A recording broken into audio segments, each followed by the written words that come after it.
कल्पना कीजिए एक इंसान की मौत होती है और उसी पल दुनिया के दो बिल्कुल अलग रिएक्शन सामने आते हैं। एक तरफ लाखों लोग सड़कों पर उतर आते हैं, आंखों में आंसू, हाथों में उसकी तस्वीरें। लेकिन उसी समय दूसरी जगहों पर कुछ लोग जश्न मना रहे होते हैं, लोग नाच रहे हैं और कह रहे हैं एक जालिम चला गया। दोस्तों, वो शख्स कोई और नहीं बल्कि उसका नाम है आयतुल्लाह अली खमेनी। वो कैसे मारा मेरे खामिनेई को?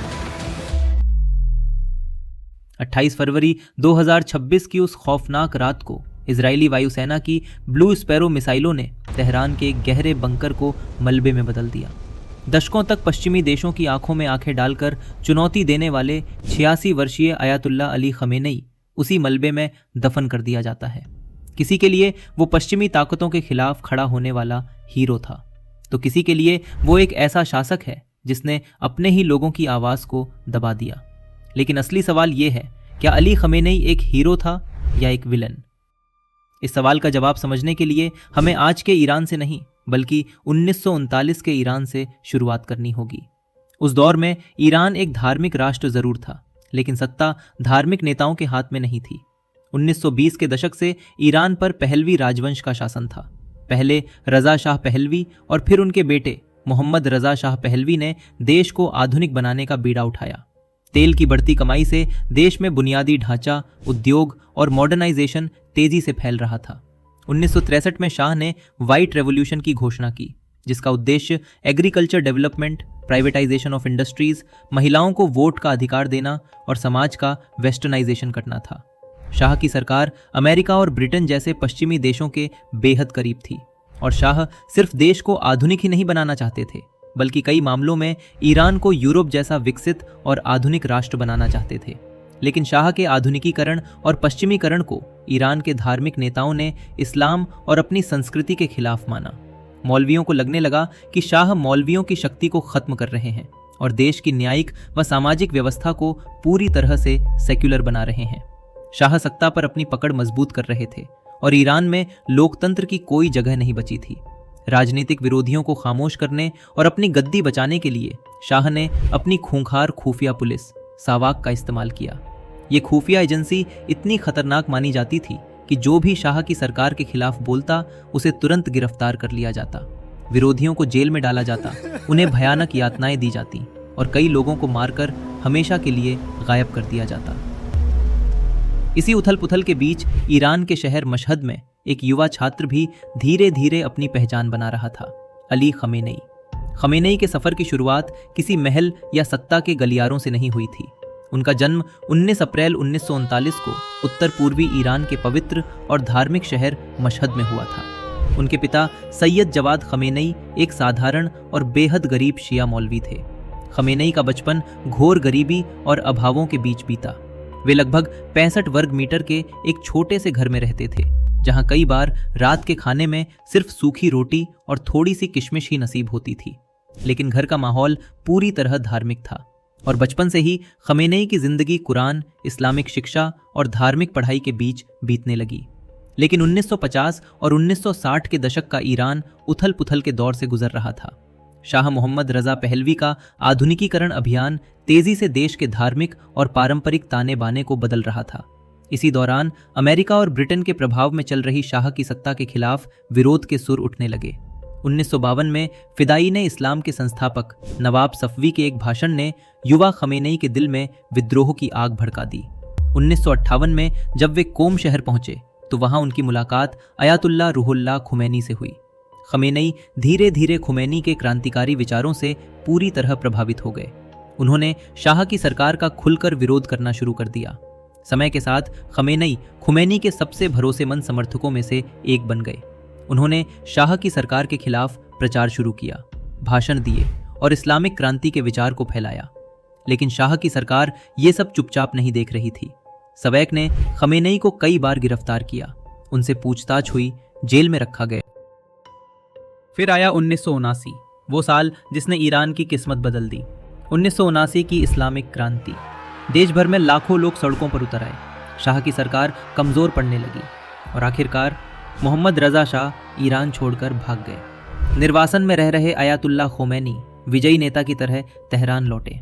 आयतुल्ला खुमैनी के नेतृत्व में ईरान में एक अभूतपूर्व इस्लामी क्रांति सफल हुई। 2500 साल पुरानी राजशाही का अंत हुआ और दुनिया के सामने इस्लामिक रिपब्लिक ऑफ ईरान का जन्म हुआ। ये एक ऐसा राष्ट्र था जिसकी नींव वलायत फ़कीह यानी देश का अंतिम और सबसे बड़ा अधिकार एक इस्लामिक धर्मगुरु के हाथ में होना चाहिए, जो ये सुनिश्चित करे कि देश की सरकार और कानून इस्लामिक सिद्धांतों के अनुसार चले। क्रांति के बाद नए इस्लामिक शासन में कई पद बनाए गए। इस नई सरकार में खामनेई का कद तेजी से बढ़ा। जून 1981 में अबूजर मस्जिद में एक प्रेस कॉन्फ्रेंस के दौरान इस्लामिक शासन के खिलाफ लड़ रहे उग्रवादी संगठन मुजाहिदीन ए खल्क द्वारा टेप रिकॉर्डर में छिपाए गए एक बम धमाके में खामनेई बाल बाल बचे। इस धमाके ने उनका दाहिना हाथ हमेशा के लिए लगभग बेकार हो गया। ये हमला उन्हें तोड़ नहीं पाया, बल्कि इसने जनता के बीच उनकी छवि को एक जीवित शहीद के रूप में स्थापित कर दिया। उसी साल के अंत में वे ईरान के तीसरे राष्ट्रपति चुने गए। उसी साल 1981 में उन्हें ईरान का राष्ट्रपति बना दिया गया। और उस समय ईरान एक और बड़ी लड़ाई लड़ रहा था, ईरान इराक युद्ध। सद्दाम हुसैन की इराकी सेना ने 1980 में ईरान पर हमला कर दिया था। ये युद्ध 8 साल तक चला, लाखों लोग मारे गए। खामनेई उस समय राष्ट्रपति थे, लेकिन असली सत्ता अभी भी सुप्रीम लीडर खुमैनी के हाथ में थी। फिर 4 जून 1989 को आयतुल्ला खुमैनी की मौत के साथ ही ईरान एक बड़े राजनीतिक संकट में आ गया। खुमैनी का प्रभाव और धार्मिक सत्ता इतनी मजबूत थी कि उनके बाद वैसा नेता ढूंढना आसान नहीं था। और यहीं से शुरू हुआ वो अध्याय जिसने अली खामनेई को दुनिया के सबसे ताकतवर नेताओं में से एक बना दिया। खुमैनी के बाद ईरान को नया सुप्रीम लीडर चाहिए था। ये पद राष्ट्रपति से भी ज्यादा शक्तिशाली था।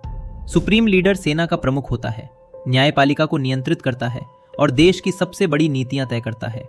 लेकिन एक समस्या थी, खामनेई उस समय तक इतने बड़े धार्मिक विद्वान नहीं माने जाते थे कि सुप्रीम लीडर बन सकें। फिर भी राजनीतिक समीकरण बदल गए और 1989 में अली खामनेई को ईरान का नया सुप्रीम लीडर घोषित कर दिया गया। यहीं से उनका असली युग शुरू हुआ। खामनेई ने धीरे धीरे सत्ता के हर संस्थान पर नियंत्रण मजबूत किया। 1979 की इस्लामिक क्रांति के बाद IRGC ईरान की एक शक्तिशाली सैन्य और सुरक्षा बल बनाया गया था, ताकि नई इस्लामिक व्यवस्था और सुप्रीम लीडर की सत्ता की रक्षा की जा सके। सीधे सुप्रीम लीडर के प्रति वफादार हो गई। न्यायपालिका, मीडिया और सुरक्षा एजेंसियां भी उनके प्रभाव में आ गईं। लेकिन खामनेई की असली नीति सिर्फ ईरान के अंदर तक सीमित नहीं थी। उन्होंने मिडिल ईस्ट की राजनीति में एक बड़ा खेल शुरू किया। ईरान ने लेबनान में हिजबुल्लाह को समर्थन दिया, सीरिया में बशर अल असद की सरकार को बचाने के लिए मदद भेजी। इराक और यमन में भी ईरान समर्थित समूह सक्रिय हो गए। खामनेई इसे एक्सिस ऑफ रेजिस्टेंस कहते थे। उनका कहना था कि यह गठबंधन अमेरिका और इजराइल के प्रभाव को रोकने के लिए है, लेकिन पश्चिमी देशों के लिए यह एक खतरा था। यहीं से ईरान और पश्चिम के बीच तनाव बढ़ता गया और इस तनाव का सबसे बड़ा केंद्र बन गया ईरान का परमाणु कार्यक्रम। ईरान का कहना था कि उसका न्यूक्लियर प्रोग्राम सिर्फ ऊर्जा के लिए है, लेकिन अमेरिका और यूरोप को शक था कि ईरान परमाणु हथियार बना रहा है। परिणाम, भारी आर्थिक प्रतिबंध। इन प्रतिबंधों ने ईरान की अर्थव्यवस्था को बुरी तरह प्रभावित किया। महंगाई बढ़ी, बेरोजगारी बढ़ी और जनता में असंतोष भी। लेकिन खामनेई अपने रुख पर अडिग रहे। उनका कहना था कि ईरान को पश्चिम के सामने झुकना नहीं चाहिए।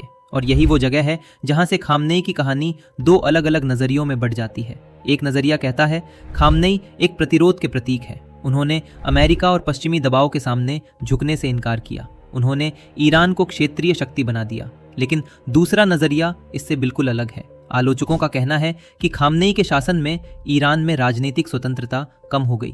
विरोध करने वालों को जेल में डाला गया, पत्रकारों और एक्टिविस्ट्स को गिरफ्तार किया गया। 2009 में ईरान में बड़े पैमाने पर विरोध प्रदर्शन हुए। इसे ग्रीन मूवमेंट कहा गया। लाखों लोग सड़कों पर उतर आए, लेकिन सुरक्षा बलों ने इन प्रदर्शनों को सख्ती से दबा दिया। फिर 2022 में एक और घटना ने ईरान को हिला दिया। महसा अमीनी, एक युवा महिला जिसे मोरालिटी पुलिस ने हिजाब नियमों के उल्लंघन के आरोप में गिरफ्तार किया। कुछ ही दिनों बाद उसकी मौत हो गई। पूरे ईरान में विरोध प्रदर्शन शुरू हो गए। महिलाएं सड़कों पर हिजाब जलाने लगी। दुनिया भर में यह आंदोलन चर्चा का विषय बन गया। और फिर वही सवाल उठने लगा, क्या अली खामनेई अपने देश की रक्षा करने वाला नेता है या एक ऐसा शासक जिसने अपने लोगों की स्वतंत्रता को कुचल दिया? अली खामनेई 80 से ज्यादा उम्र के थे, लेकिन फिर भी वो ईरान की सबसे बड़ी सत्ता थे। उनके फैसले सिर्फ ईरान को नहीं बल्कि पूरे मिडिल ईस्ट को प्रभावित करते थे।